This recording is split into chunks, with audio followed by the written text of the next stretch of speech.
So hello my dear students, कैसे हो आप सब और कैसे चल रही है आपकी स्टडी। आई होप आप सभी स्वस्थ और मस्त होंगे और अपनी स्टडी शानदार कर रहे होंगे। तो बच्चों, आज का ये वीडियो खासकर उन्हीं स्टूडेंट्स के लिए है जो इस बार क्लास 12 में हैं और जिनको बोर्ड एग्जाम 2024 फोड़ना है।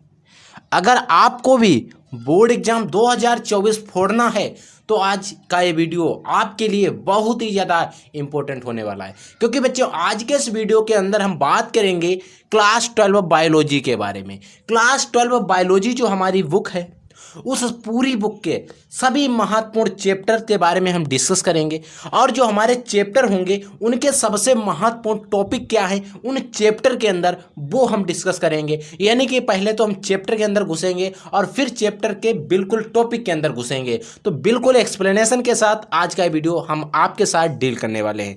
तो बच्चों, आज का हमारा जो टारगेट है वो है 70 में से 70 अंक पक्के करना। हमारा ये टारगेट है कि आपको बोर्ड एग्जाम में जो भी पेपर मिले उसमें आपको ये नहीं लगना चाहिए कि हमें सर ये क्वेश्चन नहीं आता है। बेशक आपको याद ना हो, वो आपकी गलती है, लेकिन आपको कोई क्वेश्चन ऐसा नहीं लगेगा कि ये हमें नहीं आता है। आपको हर एक क्वेश्चन ऐसा लगेगा कि ये क्वेश्चन हमने पढ़ा है और सर ने हमें पढ़ाया है। इसी उद्देश्य से हम आपकी तैयारी करवाएंगे। और अगर आपको भी 70 में 70 लाने हैं तो उसके लिए आपको भी कुछ स्ट्रगल करना पड़ेगा, कुछ मेहनत करनी पड़ेगी। क्योंकि बच्चों 70 में 70 लाने का मतलब आपके जो भी क्वेश्चन पेपर में क्वेश्चन आते हैं सारे आपको आते हैं। तो उनके लिए हर एक चैप्टर के जो भी टॉपिक इंपॉर्टेंट है सभी को पढ़ना पड़ेगा। तो मैं आज का ये वीडियो बिल्कुल डीप में लेकर चलूंगा आप लोगों को लिए और एकदम विद एक्सप्लेनेशन के साथ हर एक टॉपिक को समझा दूंगा कि आपको कैसे टॉपिक तैयार करना है, किन किन टॉपिक को तैयार करना है, किस चैप्टर के अंदर और कैसे क्वेश्चन पूछे जाएंगे। इन सारी चीज़ों के बारे में हम डिस्कस करेंगे।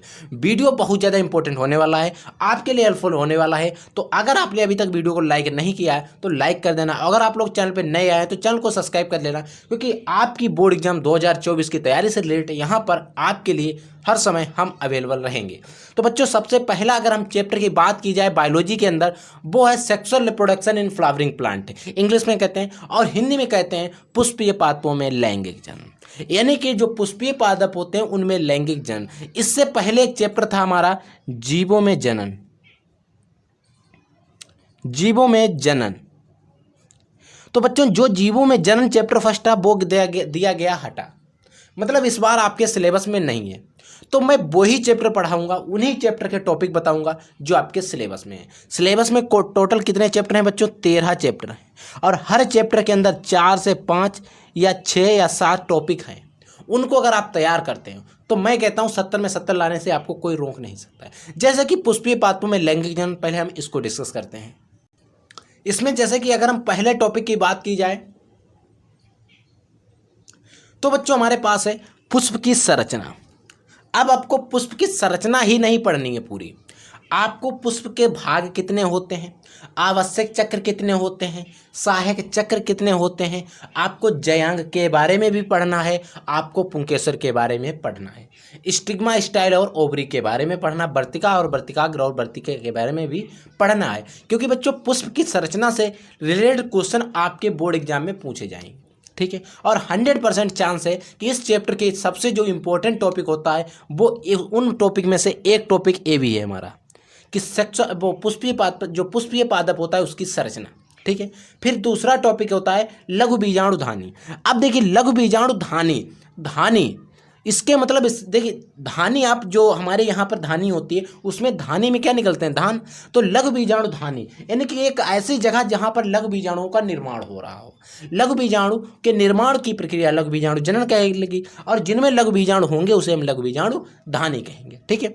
फिर इसी प्रकार से जिनमें गुरु बीजाणु बनेंगे उसे हम कहेंगे गुरु बीजाणु धानी। आपको लघु बीजाणु धानी और गुरु बीजाणु धानी को भी ध्यान से पढ़ना है। फिर बच्चों आता है पोलिनेशन। आपको परागण के बारे में पढ़ना है। परागण के बारे में मैंने बहुत अच्छे तरीके से लेक्चर में पढ़ाया हुआ है, आप जाके देख लेना। Sexual reproduction in flowering plant के सभी लेक्चर, ठीक है। उसमें मैंने परागण को ग्राफ के साथ समझाया है और एक एक चीज़ को समझाया है। क्योंकि बच्चों परागण क्या होता है, अगर किसी पुष्प के पराग कण जो होते हैं पराग कोश से निकल रहे हैं, मान लीजिए यहाँ से निकल रहे हैं और यहाँ पर पुष्प का वर्तिकाग्र है, तो यहाँ से यहाँ तक आने में जो समय लगता है, जो क्रिया होती है उसे ही हम परागण कहते हैं। अब एक क्रिया हुई क्योंकि यहाँ से यहाँ आए तो हो सकता है वो जल के माध्यम से आया हो सकता है वो वायु के माध्यम से आया हो, और हो सकता है वो जंतुओं के माध्यम से आया हो। तो वायु के माध्यम से आया तो वायु परागण, जल के माध्यम से आया जल परागण, जंतुओं के माध्यम से आया तो जंतु परागण। तो आपको उसमें कुछ ज़्यादा नहीं, विद एक्सप्लेनेशन के साथ मैंने पढ़ाया वो आप पढ़ लेंगे, ठीक है। फिर बच्चों आता है भ्रूण पोष का विकास। देखिए भ्रूण जो पोष होता है 3N होता है, ट्रिप्लॉइड होता है, और कैसे होता है इनका सारी चीज़ आप जब पढ़ेंगे तो आपको समझ में आ जाएगी। आपको बच्चों पढ़ना है फल, जो हमारा फल होता है उसके बारे में स्टडी करना है। आपको डबल फर्टिलाइजेशन, दोहरा निषेचन पढ़ना है, जिसकी खोज हमारे एक वैज्ञानिक थे, साइंटिस्ट थे, जिनका था नाम था नवासिन ने की थी। किसने की थी बच्चों? नवासिन ने की थी, ठीक है। तो इस टॉपिक, इस चैप्टर में जो हमें टॉपिक पढ़ने थे वो 7 टॉपिक थे, और इंपॉर्टेंट टॉपिक हैं। बस अगर आपने 7 टॉपिक इस चैप्टर के तैयार कर लिए ना तो पूरा चैप्टर आपका तैयार है, कोई क्वेश्चन आउट ऑफ सिलेबस नहीं आने वाला है इस चैप्टर से बाहर, ठीक है बच्चों। देखिए नेक्स्ट हमारा जो चैप्टर है कि मानव जनन। अब मानव जनन जो चैप्टर है इससे इंपॉर्टेंट कुछ हम टॉपिक डिस्कस करेंगे। जैसे कि इसमें आपको 2 टॉपिक तैयार रखना है, नर जनन तंत्र और मादा जनन तंत्र। बोर्ड एग्जाम में 5 नंबर में बहुत ज़्यादा पूछे जाते हैं। आपको पढ़ना है शुक्र जनन की क्रिया, स्पर्मेटोजेनेसिस इंग्लिश में कहते हैं। आपको पढ़ना है आर्तव चक्र क्या होता है, रजोदर्शन क्या होती है, और मासिक चक्र क्या होता है। आपको तीनों टॉपिक पढ़ना है, ठीक है। फिर बच्चों आता है बाह्य भ्रूण कलाएं, आपको पढ़ना है, जो हमारी बाह्य भ्रूण कलाएं होती हैं उनके बारे में पढ़ना है। तो मानव जनन जो चैप्टर है उसमें टॉप 5 जो हमारे टॉपिक हैं इन्हें पढ़ना है, ठीक है। नेक्स्ट चैप्टर देखिए जो चैप्टर नेक्स्ट हमारा जो चैप्टर नंबर 3 है, जो है जनन स्वास्थ्य। जो हमारा जनन स्वास्थ्य चैप्टर है उसके कुछ इंपॉर्टेंट टॉपिक को डिस्कस करेंगे। जैसे कि सबसे पहला हमारा जो टॉपिक रहेगा वो जनसंख्या विस्फोट पर रहेगा, यानी कि जनसंख्या का विस्फोट। जनसंख्या विस्फोट है क्या? तो अगर आपको सबसे पहले इसकी परिभाषा पूछ सकता है तो जनसंख्या का जो तीव्र गति से बढ़ा हो रहा है बच्चों, वो ही जनसंख्या विस्फोट का मेन कारण है। तो आप देख सकते हैं भारत अब चीन से भी आगे निकल गया है, यानी कि सबसे पहले चीन नंबर 1 पर था जनसंख्या के मामले में, और भारत एक ऐसा देश है वो सभी को पिछाड़ रहा है। अब वो चाहे जिस पर हो, चाहे वो चंद्रयान की लैंडिंग में हो, चाहे सफलता कहीं पर भी प्राप्त कर रहा हो, तो उसने जनसंख्या के विस्फोट में भी संख्या प्राप्त, यानी कि जो सफलता है वो प्राप्त कर ली है। जनसंख्या भी भारत की सबसे ज़्यादा हो चुकी है, ठीक है। नेक्स्ट आप देखिए जनसंख्या विस्फोट जो हो रहा है इसके कारण क्या है और इनका हम निवारण कैसे कर सकते हैं, ठीक है। फिर आता है पुरुष नसबंदी जिसको हम कहते हैं वैसेक्टोमी, और महिला नसबंदी या मादा नसबंदी जिसको कहते हैं ट्यूबेक्टोमी। आपको पढ़ना है। आपको पढ़ना है सगर्भता का चिकित्सीय समापन, जिसको शॉर्ट में कहते हैं MTP। MTP का फुल फॉर्म होता है मेडिकल ट्रांसमिनेशन ऑफ प्रेगनेंसी। इन सारी चीज़ों को मैंने डीप में पढ़ाया हुआ है। नेक्स्ट है बच्चों, आपको कुछ शॉर्ट फॉर्म है, और इस शॉर्ट फॉर्म ही अपने में बहुत ही बड़ा तीर है। अगर एक स्टार आप लगा लीजिए इस पर, इन सारी शॉर्ट फॉर्म को ZIFT, zygote intra fallopian transfer, ये सारी क्रियाएं हैं। जैसे कि कुछ इंसान ऐसे होते हैं जिनमें किसी में स्पर्म कम बन रहा होता है, किसी में नहीं बन रहा होता है, कोई मेल में दिक्कत होती है, किसी फीमेल में दिक्कत होती है, तो उनके लिए सारी क्रियाएं हैं। उनमें अगर सबसे इंपॉर्टेंट है तो IVF है, इन विट्रो फर्टिलाइजेशन है, अंतःपात्रीय निषेचन इसको हिंदी में कहते हैं, ठीक है। तो इन सारी जो भी यहाँ पर शॉर्ट फॉर्म लिखी हैं ये अपने में ही बहुत इंपॉर्टेंट है, आप इन सभी को याद रखेंगे। फिर बच्चों आते हैं यौन संचारित रोग जो भी होते हैं वो आपको याद रखने हैं, ठीक है। नेक्स्ट आता हमारा चैप्टर नंबर 4। चैप्टर नंबर 4 है वंशागत तथा विविधता के सिद्धांत। वंशागति तथा विविधता के सिद्धांत, इसमें जैसे कि आप जीन क्या होते हैं। जीन बच्चों आपको पता होना चाहिए क्या होते हैं। जो हमारा गुणसूत्र होता है उस पर जो आनुवंशिकी की इकाई होती है उसे हम जीन कहते हैं, क्योंकि बच्चों जो वंशागति का मेन कार्य होता है वो जीन का ही होता है। गुणसूत्र के ऊपर जीन पाए जाते हैं। अब जीनोम क्या होता है और जीन प्रारूप क्या होते हैं, अभिसंकरण क्या होते हैं, इन सारी चीज़ों के बारे में आपको पढ़ लेना है, ठीक है। अगर मैं एक्सप्लेनेशन करूंगा तो वीडियो इतना लंबा हो जाएगी बच्चों, आपको देखने में भी तकलीफ होगी, क्योंकि फिर आप देखे नहीं बोरिंग महसूस करेंगे। लेकिन मैं इन सारे टॉपिक को एक एक करके आपको जरूर समझाऊंगा। फिर आता है मेंडल के नियम। मेंडल ने बच्चों 3 नियम दिए थे, प्रभाविता का नियम, पृथक्करण का नियम और स्वतंत्र अभ्युवन का नियम, ठीक है। तीनों नियम को ध्यान से पढ़ना है। अब बच्चों आता है लिंग निर्धारण। आप लिंग निर्धारण कितना पढ़ेंगे? सिर्फ एक पढ़ेंगे, जो है लिंग निर्धारण में अगर हम बात करें तो आपको पढ़ना है मनुष्य में लिंग निर्धारण, आपको मधुमक्खी में लिंग निर्धारण पढ़ लेना है, किसमें? मधुमक्खी में, और आपको लिंग निर्धारण पढ़ लेना है पक्षी में, ठीक है। ये 3 लिंग निर्धारण जो हैं, मनुष्य में लिंग निर्धारण कैसे होता है, मधुमक्खी में लिंग निर्धारण कैसे होता है और पक्षी में लिंग निर्धारण कैसे होता है, बस आप 3 पढ़ लेंगे और इन्हीं 3 से आपको क्वेश्चन भी फंस जाएगा अगर आता है, ठीक है। आनुवंशिक विकार यानी कि आनुवंशिक जो होते हैं, आनुवंशिक विकार, आनुवंशिकी के जरिए जो रोग होते हैं उनको पढ़ लेना है। फिर बच्चों बात आती है गुणसूत्र, आपको अच्छे से गुणसूत्र के बारे में पढ़ लेना है। दैहिक गुणसूत्र, लिंग गुणसूत्र, फिर बात कर लेना है आपको गुणसूत्र के कारण जो हमारे रोग होते हैं वो कौन से होते हैं। दैहिक गुणसूत्रों के कारण भी रोग हो सकते हैं और हमारे जो लिंग गुणसूत्र होते हैं उनसे भी रोग होते हैं, जैसे सिंड्रोम वगैरह। ठीक है। आपको रक्त समूह यानी कि ब्लड ग्रुप के बारे में पढ़ लेना है। Blood A, group B, group A B और ग्रुप ओ होते हैं, 4 ग्रुप होते हैं, इनके बारे में पढ़ लेना है। और आपको RH फैक्टर के बारे में पढ़ लेना है, वो निगेटिव है यानी कि आपका पॉजिटिव है। इन सारी चीज़ों को मैंने इससे पहले पढ़ाया भी है और चाहे तो मैं आपको दोबारा भी पढ़ा दूंगा। बस आपको सारे टॉपिक ध्यान रखना है कि हमें इन चैप्टर में क्या क्या पढ़ना है। आपका एक टारगेट होगा, टेबल ऑफ कंटेंट होगा कि हमें इन चैप्टर में क्या क्या पढ़ना है। अगर आप कोचिंग भी जाते हैं, अगर आप सेल्फ स्टडी भी करते हैं तो आपको पता होना चाहिए हमें क्या पढ़ना है। ठीक है बच्चों, नेक्स्ट चैप्टर देखिए बच्चों, नेक्स्ट हमारा जो है चैप्टर नंबर 5 है, जिसका नाम है वंशागत का आणविक आधार। वंशागत के आणविक आधार, इस चैप्टर के जो भी इंपॉर्टेंट टॉपिक हैं उनको हम डिस्कस करेंगे। देखिए, आपको डीएनए का सचित्र वर्णन विद चित्र की सहायता से आपको पढ़ लेना है। ठीक है, विद चित्र की सहायता से। फिर आता है आनुवंशिक पदार्थ की खोज किसने की। ठीक है, इसके बारे में पढ़ लेना है। आपको पढ़ना है ग्रिफिथ का रूपांतरित प्रयोग, हर्शे और चेज का प्रयोग आपको पढ़ना है। ठीक है, ये सारे टॉपिक आपके लिए इंपॉर्टेंट है। आपको आरएनए का संपूर्ण अध्ययन करना है और आपको क्या पढ़ना है बच्चों, आपको पढ़ना है टीआरएनए का क्लोवर लीफ पत्ती मॉडल पढ़ना है। आपको डीएनए फिंगरप्रिंटिंग के बारे में पढ़ लेना है। एक जीन एक एंजाइम, डीएनए फिंगरप्रिंटिंग की खोज की थी तो वो एलेक्स जेफरी ने की थी।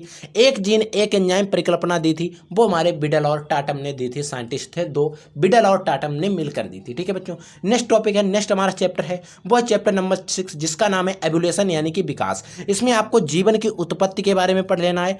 विकास के प्रमाण क्या क्या मिले थे इनके बारे में पढ़ लेना है। हार्डी विनबर्ग का सिद्धांत वेरी मोस्ट इंपॉर्टेंट, इस चैप्टर में एक इंपॉर्टेंट टॉपिक है, सबसे इंपॉर्टेंट वो है।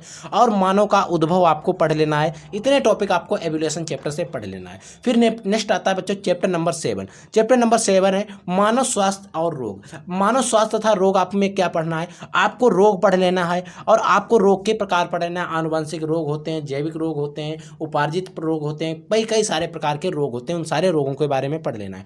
आपको जीवाणु द्वारा, विषाणु द्वारा, प्रोटोजोन द्वारा होने वाले रोग भी पढ़ लेने हैं। ठीक है, नेक्स्ट देखिए टॉपिक, इसी में आपको कैंसर के बारे में भी पढ़ लेना है। कैंसर के बारे में भी पढ़ना है, आपको एड्स के बारे में भी पढ़ना है और आपको प्रतिरक्षा के बारे में भी पढ़ना है। इम्यूनिटी, सक्रिय प्रतिरक्षा होती है, उपार्जित प्रतिरक्षा होती है। आपको ड्रग यानी कि अगर हम यूँ कहें तो नशीले पदार्थ जो भी होते हैं इनके बारे में आपको पढ़ना है। अब बच्चों नेक्स्ट हमारा जो चैप्टर आता है चैप्टर नंबर 8 है मानव कल्याण में सूक्ष्म जीव। मानव कल्याण में सूक्ष्म जीव, इसमें आपको कुछ इंपॉर्टेंट टॉपिक हैं जिनको पढ़ना है। सबसे पहला टॉपिक है घरेलू उत्पादों में सूक्ष्म जीवों की क्या भूमिका है। फिर आता है औद्योगिक उत्पादों में सूक्ष्म जीव की क्या भूमिका है।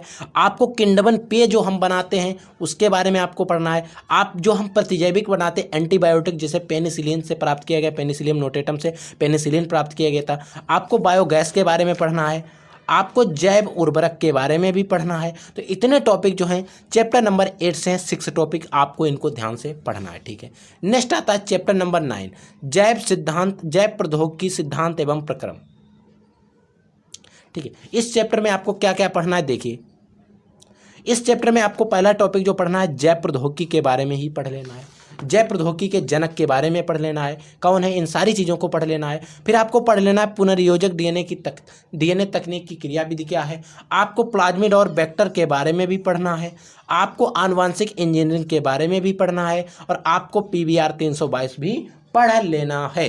इसमें आपको सिर्फ 5 टॉपिक हैं जो पढ़ लेने हैं ध्यान से। ठीक है बच्चों, नेक्स्ट है बच्चों चैप्टर नंबर 10 जैव प्रौद्योगिकी एवं उसके उपयोग, यानी कि जैव प्रौद्योगिकी और उसके उपयोग के बारे में। ये जो चैप्टर, इसके इंपॉर्टेंट टॉपिक क्या है।